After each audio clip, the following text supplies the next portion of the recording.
Coucou, c'est Sandrine. Je vous retrouve aujourd'hui pour une petite vidéo tutoriel sur comment et pourquoi mettre un fil de survie sur son tricot. Alors, je suis en train de faire un test pour laine et chaudron, donc pour un châle en brioche. Donc là, j'ai fait ma première partie.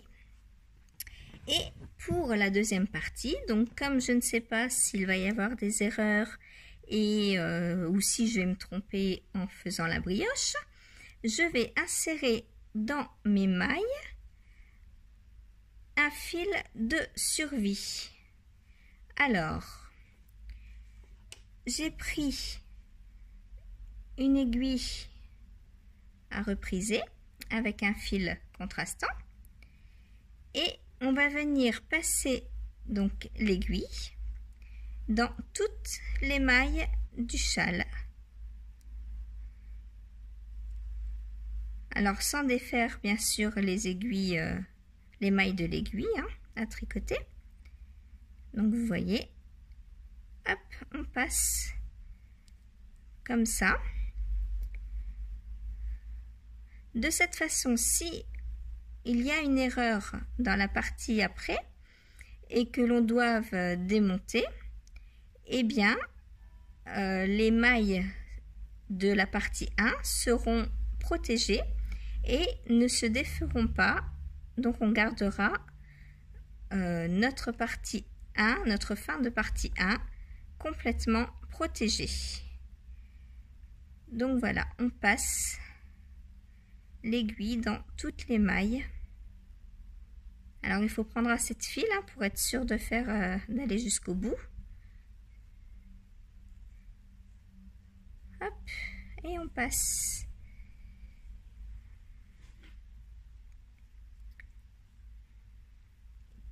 Donc je continue.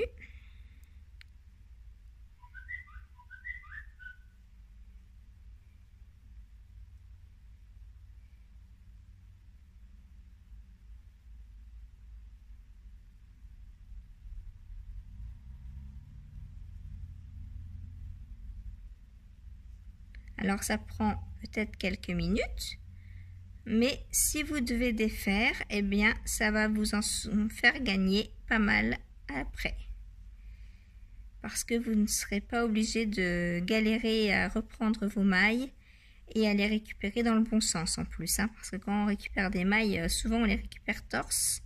Donc il faut toutes les retourner après en tricotant la plupart du temps.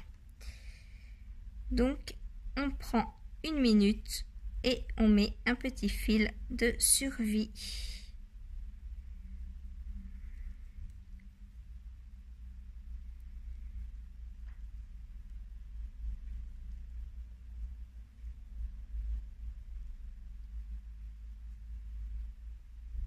Voilà, dans toutes les mailles. Alors vous prenez un fil, moi je garde tous mes restes et puis on a toujours besoin d'un fil qui traîne, soit donc pour faire une petite couture, soit pour mettre un fil de survie, soit si on manque de laine à la fin d'un projet pour faire un rabat, eh bien on prend une laine qui ressemble et puis ça peut faire l'affaire. On n'est pas obligé d'avoir la même laine exactement partout.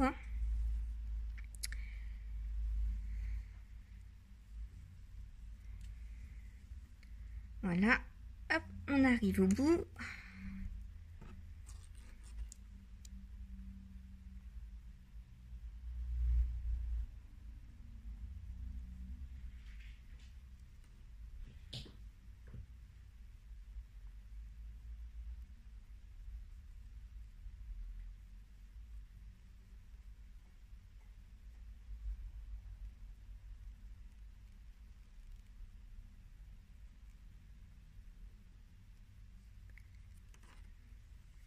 Et voilà. Ah. Mon fil qui s'est sauvé de l'aiguille. Alors, hop. Pour 2 mailles, c'est ballot. On récupère, hop, et on recommence.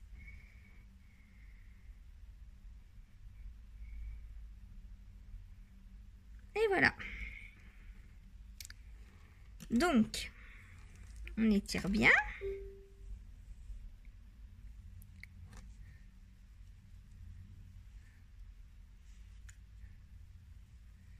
Et donc, vous voyez le petit fil de survie hop, tout le long des mailles.